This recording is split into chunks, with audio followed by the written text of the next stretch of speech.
Les amis, bonjour, ravi de vous retrouver pour la paracha de la semaine. Paracha Vaïtranan, les 515 prières de Moshe Rabbeinu pour rentrer en Israël. Et au sujet du désir de Moshe Rabbeinu d'entrer sur la terre d'Israël, nos sages disent, Rabbi Ismaïl demande, pourquoi Moshe avait-il un si grand désir d'entrer en terre d'Israël? Devait-il manger des fruits ou profiter du bienfait qu'elle dispense? Quel intérêt? En fait, Moshe a dit, beaucoup de mitzvot se pratiquent essentiellement en Eretz Israël et non à l'extérieur du pays. Je veux entrer sur la terre avant de pouvoir toutes les réaliser. La grandeur du tzaddik, il veut réaliser des mitzvot qu'il ne peut pas encore réaliser. La question de Rabbi Samlaï est assez étonnante. Il est évident pour lui que Moshe Rabbeinu n'a aucun lien avec la matérialité de ce monde-ci. Donc qu'est-ce que ça vient nous dire? Il veut faire manger des fruits, il veut profiter des bienfaits qu'elle dispense la terre. Lui, c'est Isha Elohim. Qu'est-ce qu'il a besoin de ça, Moshe Rabbeinu? Il est certain que notre maître Moshe ne veut pas rentrer en Israël pour manger des fruits et profiter des bienfaits matériels de la terre. En fait, Rabbi Samlaï nous explique que l'intention de Moshe par rapport à son entrée sur la terre était juste d'obtenir des bienfaits spirituels attachés aux mitzvot réalisables seulement en Eretz Israël. L'Admour HaZaken a écrit dans ses Geret HaKodesh que la vie des vrais tzadikim n'est pas une vie de matérialité mais une vie de spiritualité, de Torah et de crainte du ciel. Un vrai tzadik ne passe pas sa vie à manger de la viande, boire du vin et autres plaisirs de ce monde. Chas v'shalom. Ça fait partie de ce qu'on a besoin pour vivre, de boire, manger, dormir. C'est sûr, on en a besoin. C'est la matérialité du corps qui a besoin d'un minimum vital pour pouvoir réaliser des actes. Mais ce n'est pas le but de la vie pour un tzaddik. Contrairement à certaines personnes qui font passer cela pour leur but dans la vie. Le tzaddik, il préfère s'abstenir des plaisirs de ce monde si, en vivant avec simplicité, pour que la jouissance matérielle ne vienne pas amoindrir ses réserves spirituelles. L'Admour HaZaken ajoute que la vie spirituelle des tzaddikim dans ce monde-ci est composée de 3 vertus fondamentales.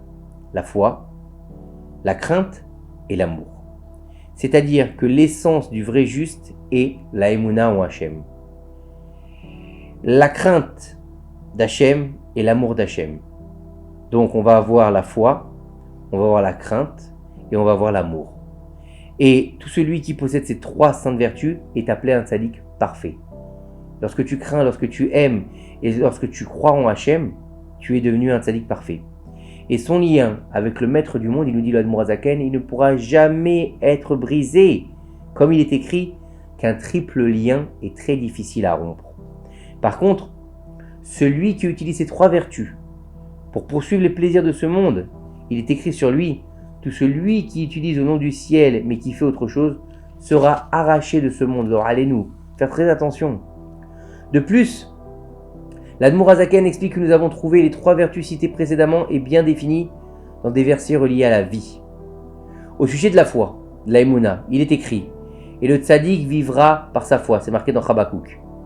Nous voyons donc que la vie d'un tzaddik est une vie de Emouna, avoir la foi en Akadosh Baruch Hu, en croyant, dur comme fer, que c'est Dieu qui va gouverner le monde, que c'est Dieu qui fait toute chose, qu'elle soit bien ou qu'elle soit mal, c'est Dieu. Tout vient de Dieu, c'est ça la Emouna. De plus, la Chassidut nous dit que le tzaddik se doit aussi de faire vivre la Emouna dans la vie de ses contemporains. Comment? Il va insuffler de la Emouna à ses contemporains, il va les aider à croire, à avoir la foi, à penser que Dieu est un. C'est ça le but du tzaddik. En reliant la vertu de Emouna à un langage de vie, nous pouvons apprendre que la Emouna, c'est la vie. C'est-à-dire que seul celui ou celle, bien sûr, qui possède la Emouna, vivra une vie réelle. Bah oui, tu vis une vie de mensonge ou sans Emouna, tu penses que tu vis, mais en fait c'est juste une vie virtuelle. T'as pas une vie de réalité, c'est une réalité virtuelle, c'est une réalité biaisée donc. Donc le seul moyen de vivre une vie réelle sur cette terre, c'est de vivre avec la Emouna. Et ne pas vivre dans des diminunotes, des idées préconçues et beaucoup d'imagination. Même s'il perd un niveau ou un poste qu'il souhaitait vraiment, ou bien un matériel par la force de sa Emouna, il pourra continuer de vivre dans la joie. En ayant une Emouna pure, l'homme sait que tout vient d'Hachem et que tout ce que Hachem fait est pour le bien. Au sujet de la crainte du ciel, il est écrit La crainte du ciel est un gage de vie dans Michelet. Puisque la crainte du ciel est aussi un gage de vie, tout homme qui aura la crainte du ciel vivra une belle vie, merveilleuse et joyeuse. Pourquoi? Parce que Yirat Hashem, Ititala, la crainte du ciel, elle est la louange. C'est important d'avoir la crainte du ciel. C'est pas une crainte de recevoir un coup de bâton, Chas Shalom. C'est de craindre Akadosh Baruch Hu parce qu'il est le maître du monde. Et l'amour. L'amour, il est écrit, mettez-vous en quête de justice et de bonté et vous trouverez la vie. La vertu de bonté, rappelée dans le verset, suggère la vertu d'amour, car dans les sphères célestes, la sphère de la bonté est dirigée vers la vertu de l'amour. L'amour, c'est ce qui est le plus important, puisque l'amour construit. Le véritable amour n'est pas ce qui détruit, comme on peut le voir dans les love stories ou dans les coups de foudre. C'est pas de l'amour, ça. L'amour, il construit. L'amour d'un homme avec sa femme réel. L'amour d'un père pour ses enfants, d'une mère pour ses enfants, c'est un amour qui construit, qui est réel, qui va aller en construisant, en mettant des choses fortes. Exactement la même chose avec l'amour que l'homme se doit d'avoir avec Akadosh Baruch Hu. Le Baal HaTanya nous rappelle que la première de ces trois vertus est celle de la Emouna, pour nous apprendre que la première chose qu'un juif doit posséder, c'est la Emouna en Hachem. Donc un véritable tzaddik devrait implanter en premier dans sa tête, dans son cœur, dans le cœur de sa femme et de ses enfants, ainsi de le cœur de ses connaissances, la vertu de la Emouna. Ben oui, c'est le Béaba. Comment tu veux penser que Dieu, il est tout, il fait tout, si tu n'as pas la Emouna en lui, c'est impossible. La Emouna, c'est ce qui doit nous amener vers la crainte et vers l'amour. Et le tzaddik, il va mériter d'être proche d'Hachem sans séparation et sans obstacle, comme l'écrit le Hachem Akadosh. Les tzaddikim qui insufflent la Emouna dans le cœur des enfants d'Israël sont précieux pour Hachem, et rien ne pourra faire cesser cela. Il est très difficile d'injecter de la Emouna dans le cœur de celui ou celle qui nous écoute. Allez dire à une personne, maintenant il faut que tu crois en Dieu. Et si cette personne-là, elle n'a pas grandi dans le judaïsme, et si cette personne-là, pour elle, il n'y a pas de Dieu, pour elle, elle ne croit pas en Dieu, c'est la chance, c'est la bonne étoile, c'est le destin. Comment tu vas lui faire comprendre que Dieu, il existe, et que Dieu, il est celui qui dirige le monde? Pour réussir, il faut parler avec notre âme. Malheureusement, la plupart des personnes dans le monde ne parlent pas avec leur âme, mais avec leur corps. Lorsqu'un corps parle avec un autre corps, rien de productif n'en sortira. C'est exactement comme des gens sont ensemble que pour leur corps. Il n'y a rien, c'est que du plaisir égoïste et il n'y a pas absolument aucun amour, aucune construction là-dedans. C'est juste un plaisir égoïste, chacun à son niveau. Et donc lorsque le corps parle au corps, il n'y a rien qui se construit. Par contre, lorsque l'âme parle, tout le monde l'écoute. Peu importe qui tu es ou ce que tu fais, si tu parles avec ton âme, tu vas aller marquer l'âme de ton prochain. C'est un niveau de discussion qui est au-delà des limites du corps, au-delà des frontières de notre parole. Des fois, on n'aime pas le son d'une voix, on n'aime pas les mots que la personne va employer. Mais lorsque c'est l'âme qui parle, elle va pénétrer directement l'âme de notre prochain. Quand on parle de la vertu de Emouna, il faut inclure dans la Emouna envers Hachem Barach, la Emouna envers ses serviteurs, les tzadikim, puisqu'ils sont les représentants d'Hachem sur terre. Une Emouna sincère, c'est seulement quand l'homme a la foi en Hachem. Et aussi dans les sages. Comme il est écrit, ils crurent en Hachem et en Moshe son serviteur. Qu'est-ce que ça veut dire? Ça veut dire que tu crois en Hachem, c'est une bonne chose. Mais tu as besoin aussi de croire en ces rabbanim, qui vont être les représentants du divin sur terre, puisque eux-mêmes vont t'aider à comprendre la parole divine, puisque seul tu ne peux pas la comprendre. Tu as besoin de guides, tu as besoin d'un tzaddik, tu as besoin d'un rabbin, tu as besoin d'un rav, tu as besoin de quelqu'un qui est versé dans l'étude de la Torah réellement pour pouvoir te rapprocher de ton Créateur. Donc c'est pour ça que Vayaminu ba Hashem ou Moshe Avdo, ils ont cru en Hashem et en Moshe son serviteur, qui était le rabbin par excellence du peuple d'Israël, qui les a amenés à comprendre les vertus du Tout-Puissant pour se rapprocher de lui. Et au sujet de la foi en nos sages, nous pouvons l'apprendre de l'épisode rapporté dans les prophètes, dans les rois là-bas, chapitre 4, sur la femme qui s'appelait la Shunamite, qui accueillait dans sa maison constamment le prophète Élisha. Par ce mérite, elle mérita d'avoir un enfant. Malheureusement, après plusieurs années, lorsque l'enfant devint grand, un jour, il fut faible et il eut des maux de tête. Il posa sa tête sur les genoux de sa mère et quelques instants plus tard, il rendit l'âme. Au niveau naturel, il est évident qu'il n'y avait plus rien à faire. Il était mort. Et ils auraient dû tout simplement se lever et aller au cimetière l'enterrer dignement. Mais la Shunamite, elle n'a pas voulu se résigner. Elle pensa en son cœur. J'ai mérité d'avoir cet enfant par la sainte bénédiction du prophète Elisha. Et il est impossible que sa bénédiction ne tienne pas écoutée. Regardez cette émouna qu'elle a, cette femme, envers le tzaddik. Elle dit, c'est lui qui m'a béni pour avoir cet enfant. Comment se fait-il que cet enfant meure alors qu'il est encore enfant? Il aurait dû avoir une vie au moins d'adulte. C'est pas possible. Il y a quelque chose qui marche pas ici. Sans réfléchir, elle prend son fils, elle l'allonge dans son lit, elle ferme la porte de la chambre et se dépêche d'aller chercher le prophète Elisha afin de lui raconter son malheur. Le prophète entend sa plainte, se leva et alla directement chez la femme. Il entra dans la chambre où se trouvait l'enfant et referma la porte derrière lui. Il souffla dans la bouche de l'enfant et lui insuffla à nouveau le souffle de vie. L'enfant se leva bien vivant. C'était clairement une résurrection des morts. C'est ce qu'on appelle la foi en nos sages. Elle ne s'est même pas posé de questions. Elle a dit, je suis sûre et certaine que le prophète il sera capable de lui redonner la vie. Et c'est ça la Emunat Chachamim, de te dire qu'ils ne sont pas limités parce qu'ils sont directement liés avec Akadosh Baruch Hu. Et lorsque un tzaddik, il décide quelque chose, Dieu il le réalise. Même lorsque la situation naturelle est désespérée, qu'on a l'impression qu'il n'y a plus rien à faire, lorsque on a la foi en la tzaddik, il a la capacité de transformer la nature et de devenir surnaturel. Celui qui pense que le tzaddik possède ses vertus mérite de voir des délivrances au-delà de la nature. Puisque tous les actes du tzaddik sont dirigés vers le spirituel, dans le monde futur. Donc après sa disparition, ce tzaddik-là, il est toujours en vie, même après qu'il ait quitté ce monde, son enveloppe charnelle.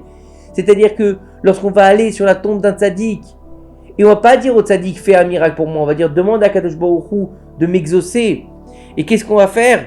On va lui demander, s'il te plaît, bien que tu sois plus sur ce monde, demande à Kadosh Baruch Hu de nous aider. Le Admor Hazaken, il nous explique ce qui est écrit dans le Zohar.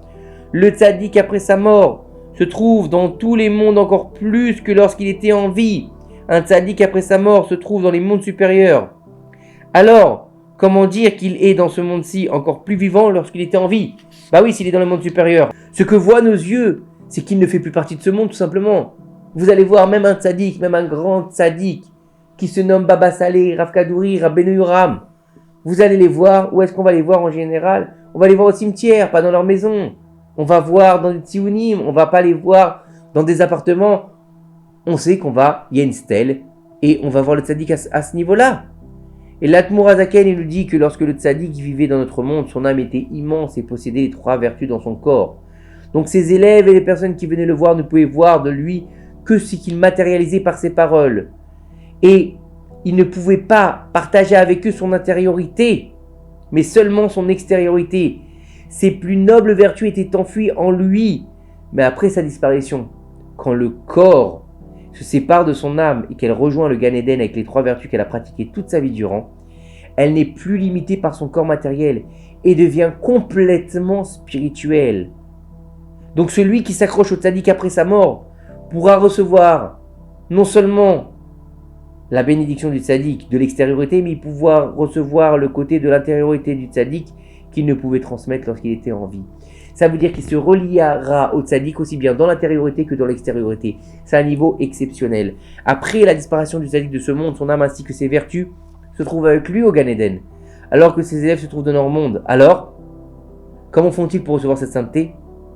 Il est rapporté dans nos saints écrits que l'air du Gan Eden se répand aussi dans notre monde autour des personnes qui le méritent, comme c'est rapporté dans le Midrash Bereshit Rabbah au sujet de Yaakov. Au moment où il est rentré dans la tente de son père Yitzhak pour prendre la bénédiction, est entré avec lui l'odeur du Gan Eden qui l'a entouré.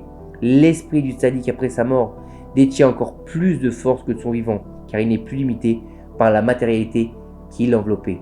Comprendre une chose, c'est que on dit que le rachat, tout au long de sa vie, il est mort. Pourquoi? Parce que c'est comme une charogne. Il sent une mauvaise odeur. Il imprègne le monde de ses mauvaises actions. Donc c'est comme une charogne, il ne sert à rien. Alors que le tzaddik, même une fois qu'il a quitté ce monde-ci, il est toujours vivant. Comme on le dit par exemple de qui? David Amelech, Chai Vekayam. Il est vivant. Que les tzaddikim sont vivants pour l'éternité. Comment ça se fait qu'on va avoir un tzaddik après sa mort? On va aller prier sur sa tombe et qu'on envoie des yeshuot extraordinaires. Parce qu'il a une capacité encore plus grande que lorsqu'il était en vie. Parce qu'il est proche du Kisakavod déjà, et en plus parce qu'il n'est plus limité par son enveloppe charnelle.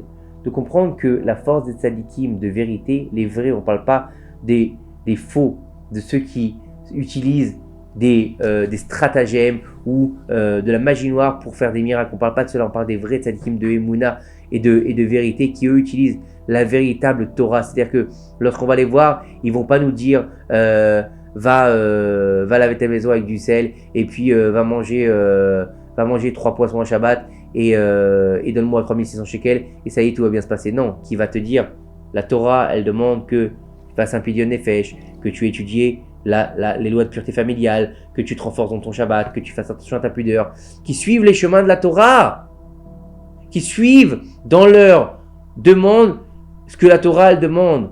Tu veux avoir une réussite pour avoir un enfant et ça fait 10 ans que tu attends, tu ne fais pas la pureté familiale, fais la pureté familiale, tu verras de la Yeshua. Tu n'as pas de bracha dans ta parnassa, fais Shabbat. Pourquoi? Parce que qui est Mekora Beracha, quelle est la source de la bénédiction? Qui vont faire réaliser des Yeshuot, du salut de l'homme et de la femme pour qu'ils réussissent leur vie, mais en fonction de la Torah. Et pas en faisant des simagrées ou des incantations. Non, ça c'est un autre niveau. Et quand c'est vrai, il peut faire des incantations de tzaddik quand c'est un tzaddik de vérité, mais selon la Torah. Et souvent, ils font attention de ne pas les faire parce que ça engendre beaucoup de problèmes par rapport à eux. Et quand tu vas voir un tralouide, un faux rabbin qui va te dire « Vas-y, fais ci, fais ça, tu vas voir », ça tient pas la route. C'est que du mensonge. Donc, il faut faire attention dans notre génération où on est perdu, de ne pas s'attacher aux tzaddik de mensonge, mais aux tzaddik de vérité. Puisque ce n'est pas des tzaddikim, les tzaddik de mensonge, ce sont juste des usurpateurs qui se font passer pour des tzaddikim. Que ces quelques paroles de Torah nous aident à trouver le tzaddik de vérité auquel nous accrocher et nous aident à faire venir le Mashiach B'Mera Rabbeinu. Amen. Shabbat Shalom Umevorach.